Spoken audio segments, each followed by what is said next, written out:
Shalom, selamat pagi Bapak Ibu. Kita kembali dalam renungan pagi.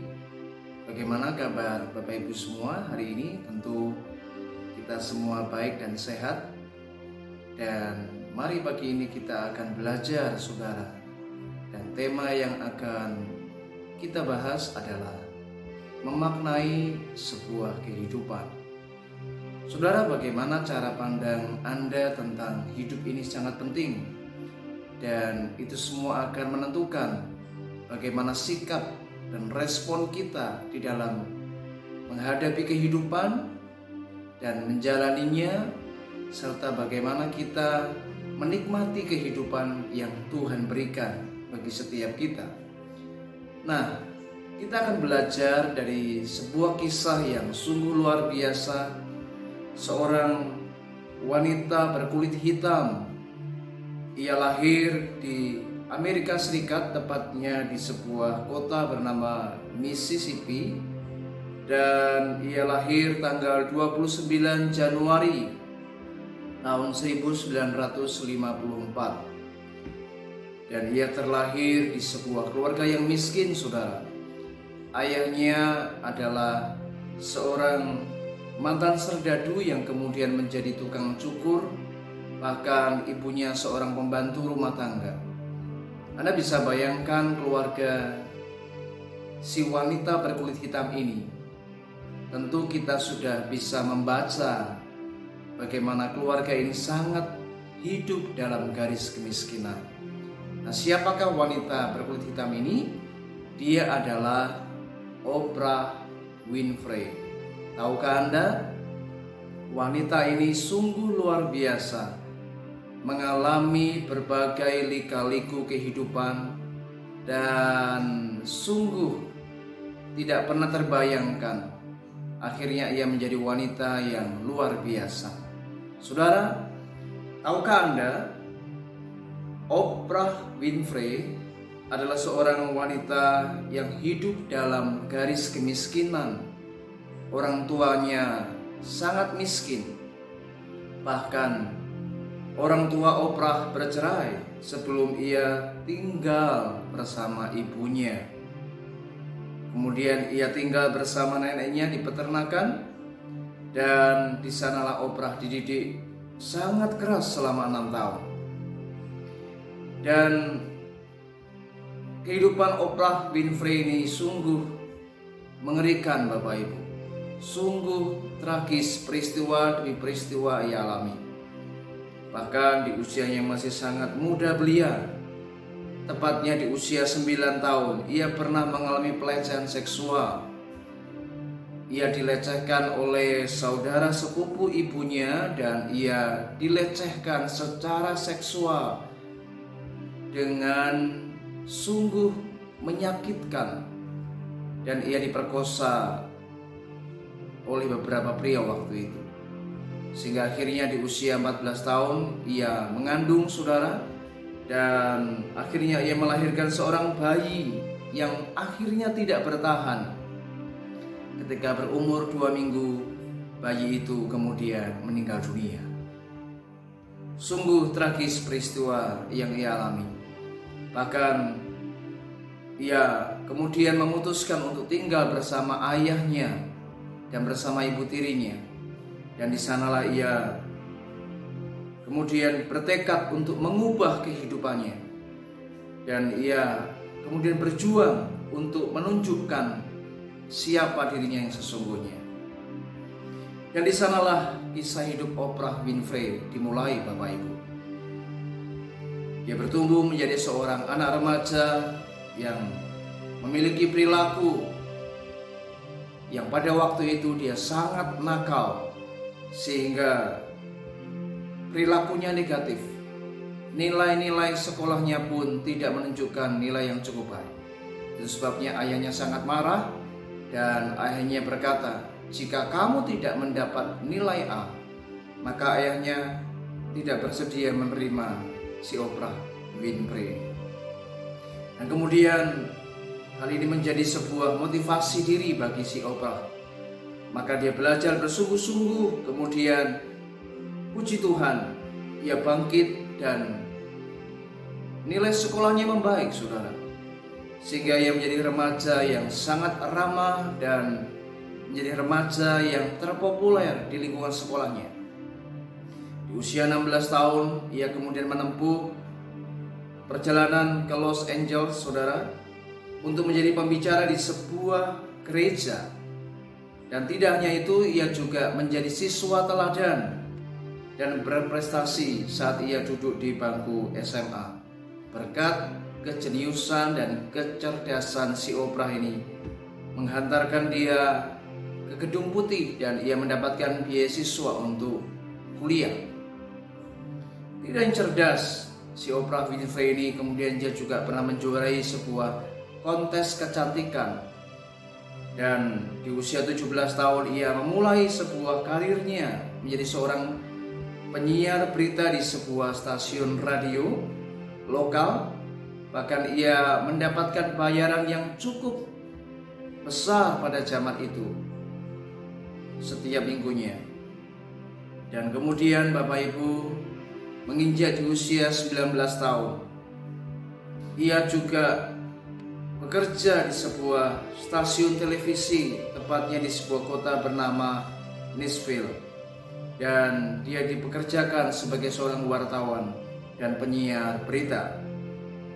Dan ternyata, tahukah Anda, si Oprah Winfrey adalah wanita negro pertama dan yang paling muda menjadi pembaca berita stasiun TV lokal pada zaman itu.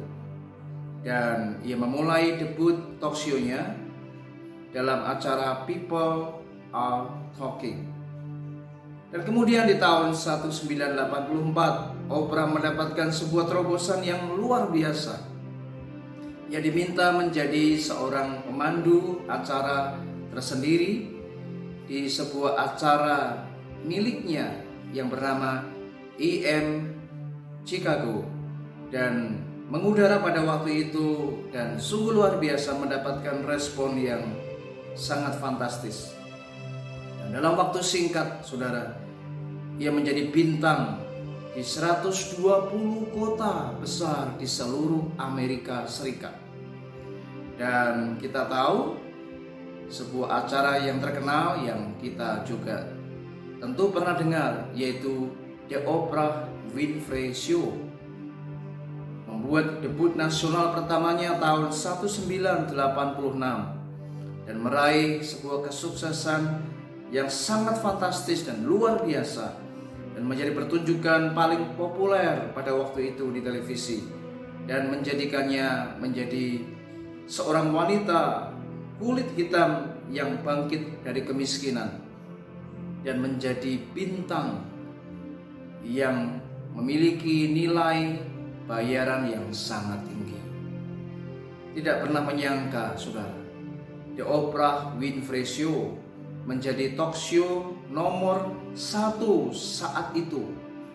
Acara ini ditonton kurang lebih 48 juta pemirsa setiap minggunya di Amerika Serikat dan disiarkan secara internasional di 126 negara. Saudara, sungguh menakjubkan, bukan? Siapa Oprah Winfrey? Seorang wanita berkulit hitam, terlahir di sebuah keluarga yang miskin, tetapi tidak ada yang pernah menduga kehidupannya mengalami sebuah titik balik yang sungguh luar biasa. Dari keadaan yang minus menjadi keadaan yang luar biasa, diangkat Tuhan dan mengalami kehidupan yang dimuliakan. Saudara, inilah sebuah kehidupan yang kita tidak pernah tahu. Nah, mungkin hari ini kita mengalami perkara-perkara yang serupa, mengalami berbagai banyak hal dalam setiap kehidupan kita. Mari kita akan belajar dari kisah Oprah Winfrey ini. Minimal kita akan belajar 3 perkara pagi ini. Yang pertama, saudara, ingat bahwa hidup itu pasti ada yang namanya proses. Ini yang pertama.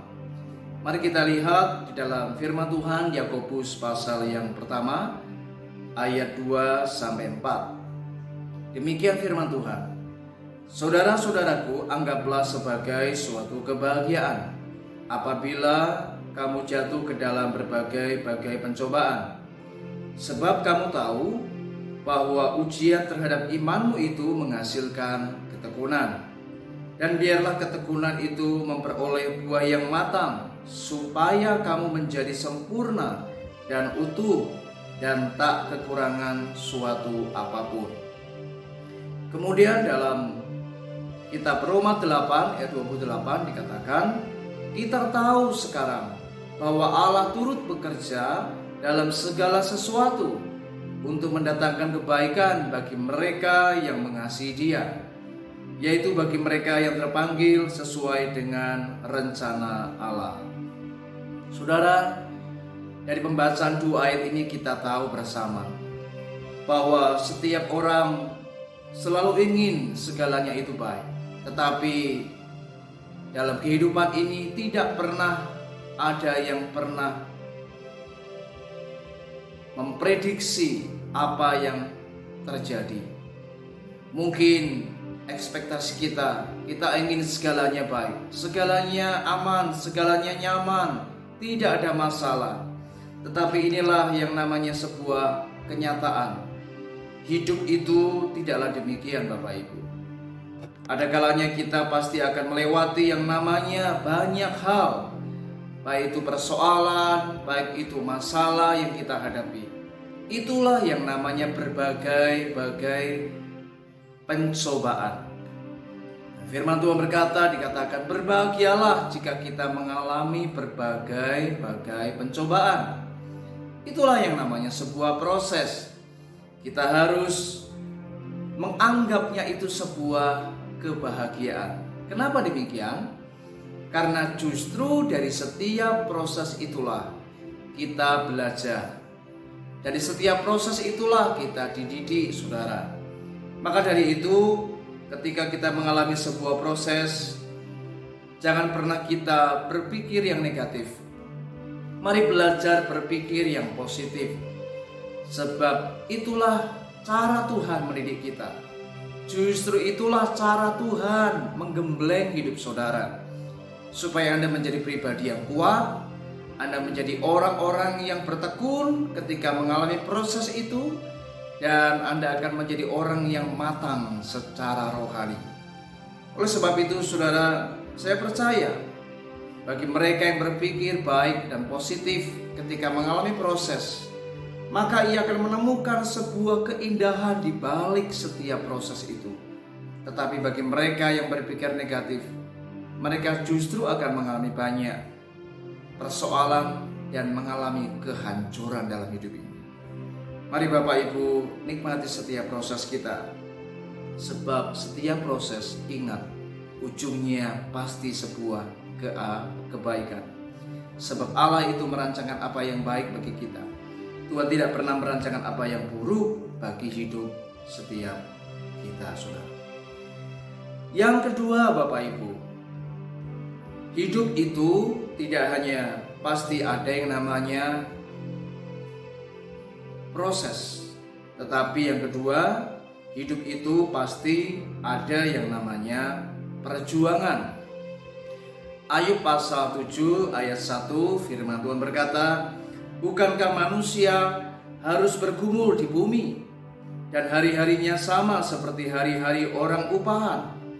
Dalam terjemahan lama dikatakan bahwasanya hal manusia di atas bumi ini seperti orang perang adanya, dan hari hidupnya pun seperti orang upahan.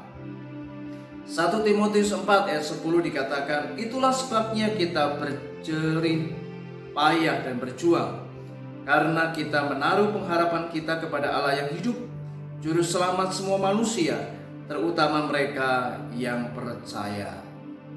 Saudara, menarik, sungguh luar biasa. Ternyata hidup ini pasti ada yang namanya perjuangan. Saudara, selama kita hidup di muka bumi, maka kita harus berjuang, Bapak Ibu. Sebab selama kita masih hidup, kita harus menghadapi sebuah kenyataan.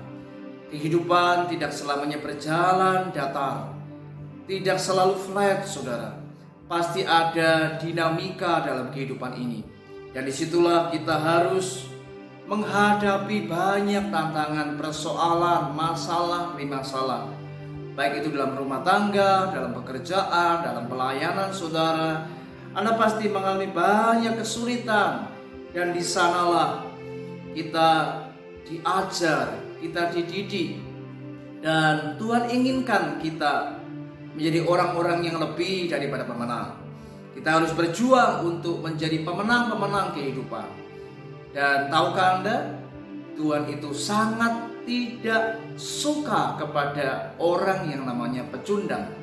Seorang ketika ia mengalami berbagai macam tantangan masalah kehidupan yang ia alami, mari Tuhan suka dengan orang-orang yang berani menghadapi kenyataan dan berjuang untuk menyelesaikan setiap persoalan dan menjadi pemenang dari sebuah kehidupan ini.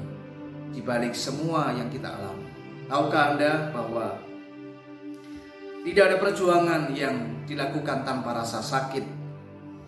Namun Anda harus percaya, justru dengan rasa sakit, dengan berbagai tetesan air mata mungkin, pengorbanan yang Anda harus bayarkan dari semua persoalan yang Anda hadapi, maka itu semua hanya sesaat. Perhatikan saudara, rasa sakit, air mata, penderitaan yang kau alami itu hanya sesaat, saudara, dan akan diganti oleh Tuhan dengan yang namanya sukacita, kebahagiaan.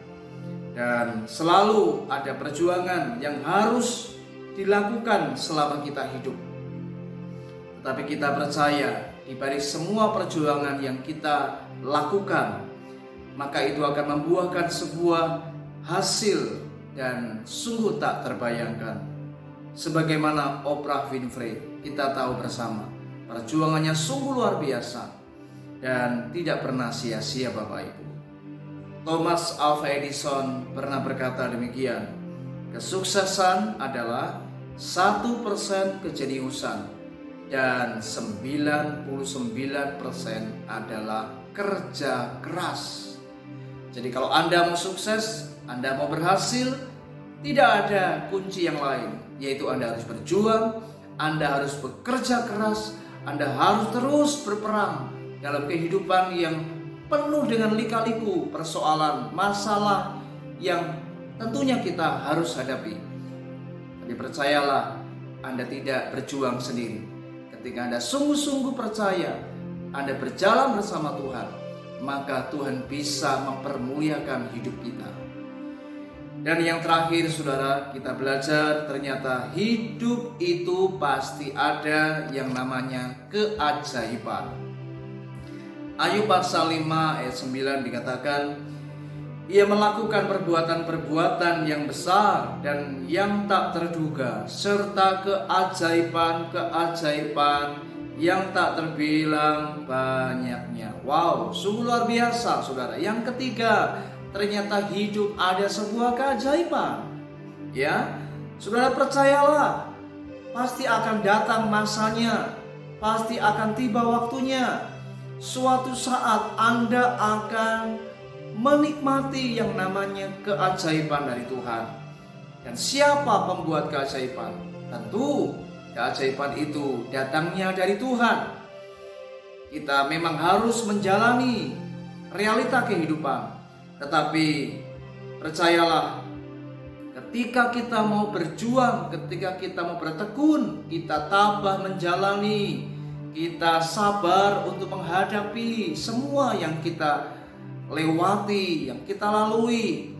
Mungkin Anda harus berpeluh, Anda harus menangis, Anda harus terus berdoa dan berdoa dan tiada henti. Anda mungkin mengalami penyakit yang sampai hari ini belum disembuhkan. Anda mungkin mengalami masalah yang berat dalam rumah tangga. Anda mengalami berbagai macam tekanan demi tekanan dalam pelayanan. Anda banyak mengalami kesulitan-kesulitan di tengah usaha, pekerjaan, bisnis saudara.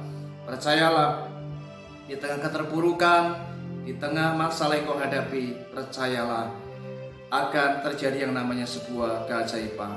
Saudara, tidak ada pernah seorang pun menyangka si wanita kulit hitam terlahir dari sebuah keluarga yang miskin, tetapi akhirnya dia menjadi seorang wanita yang terpopuler di Amerika Serikat, bahkan di seluruh dunia. Ia menjadi 10 wanita atau salah satu 10 wanita terkaya dan terpopuler dan dengan penghasilan yang sungguh fantastis. Siapa yang tidak kenal hari ini yang namanya Oprah Winfrey? Saudara, itulah kehidupan. Mari belajar hari ini. Ternyata hidup itu sungguh luar biasa. Hidup itu pasti ada yang namanya proses. Yang kedua, hidup itu pasti ada yang namanya perjuangan. Dan yang terakhir, yang ketiga, ingat, hidup itu pasti ada yang namanya keajaiban. Kiranya renungan pagi ini memberkati kita, dan mari percayalah, Tuhan sungguh baik. Allah itu luar biasa, dan Dia pasti memberkati setiap kita. Tuhan Yesus memberkati. Shalom.